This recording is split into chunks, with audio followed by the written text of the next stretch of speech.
Ես Արմեն Ներսիսյանն եմ, 44-օրյա չարաբաստիկ պատերազմից մինչ օրս անհայտ համարվող Համլետ Մալխասյանի մայրը։ Ես պահանջում եմ բոլոր պատկան մարմիններից, բոլոր կառույցներից պատասխան, արդարություն, ճշմարտություն,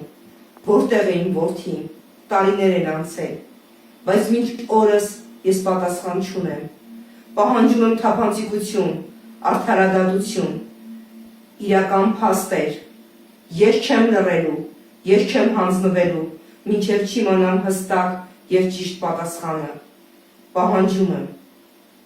Ես Այսիա Դանելյանս հանդիսանում եմ 44-օրյա աղետալի պատերազմից մինչ այսօր անհայտության մեջ գտնվող իսրայելյան վարուժանի մայրը։ Պահանջում եմ արդարություն, ճշմարտություն, արդարադատություն։ Բոլոր մեղավորները պիտի պատժվեն եւ պարտավոր եք ծնողներին տեղեկացնել բոլոր մեղավորների մասին։ Պահանջում եմ։